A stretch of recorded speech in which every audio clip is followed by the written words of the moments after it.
The food shelf is an emergency food shelf, and its role is to provide food to people who are experiencing food insecurity. And we provide access to food once a month, and it's based on the size of the family. Last year we served about 44,000 people from 13,000 families, and distributed almost 1 million pounds of food, which has a value of about $1.8 million to the community. So for every dollar that is given to the food shelf, we provide $4 back to the community. Anybody that's malnourished is going to be suffering from chronic illnesses. That's going to increase cost. We estimate 1 out of 7 kids in Bemidji is suffering from some form of food insecurity. Well, for people wanting to access this, it's really one that you don't need any documentation. You don't even need to say where you live.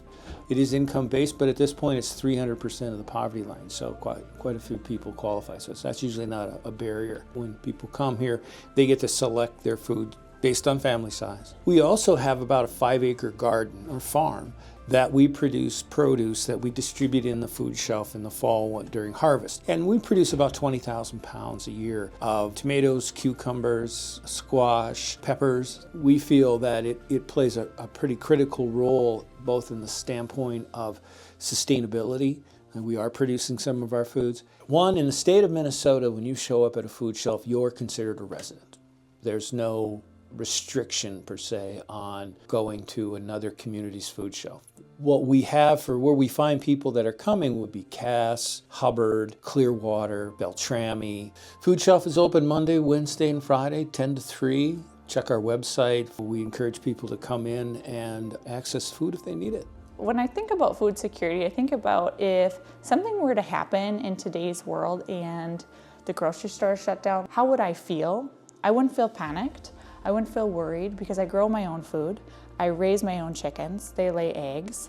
I also have a huge garden that I harvest from every single year. I freeze dry, I freeze, I preserve in cold storage, and then we also raise our own pigs and butcher them for meat as well. It's just a lost trade, growing your own food, caring for your animals in return for them to then care and nourish your body. Just working in soil and grounding yourself has a whole integrative, holistic effect on your whole body system. You just appreciate things, you do. And the work is hard, but at the end of the day, you can go to bed and say that all that hard work didn't go for nothing. Your greatest wealth is in your health, and it's in your home, and it's in your family. And when you can care for something, and in return it'll care for you, I mean, that's just a beautiful feeling. My parents did garden, but it was something over time that I realized I wanted to do.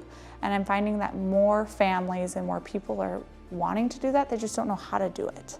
And sometimes the best thing to do is just to jump right in and ask questions as you go, because that's what I do.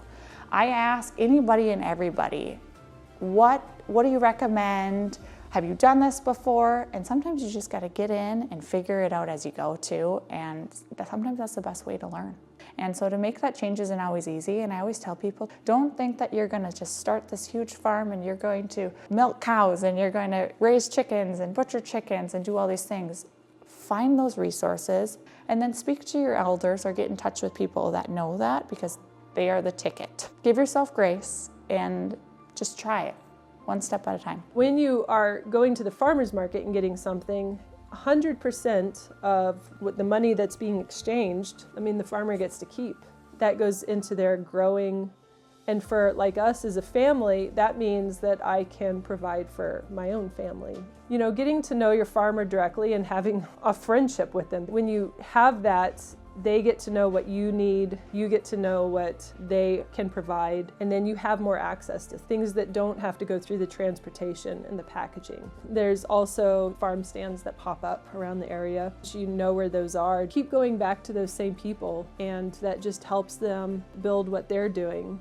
The more time that they're into it, the more they can produce, the more they can provide. And then all of that, the financial resources, the physical resources, that comes out of that, it all stays in the community, it never leaves. There's a lot of people that have lost track of the things that they did in the past, whether it's knowing how to store carrots, cure onions, or make tomato sauce. We're not that far removed from generations that didn't even have access to grocery stores, but that it only took a couple of generations of not utilizing growing your own food and preserving it to lose that information. And I think that just it's our natural instinct to want to be able to provide for ourselves and just intrinsically know there are certain things that you have to have. Start small, like even if it's tomato plants in a pot on your back deck.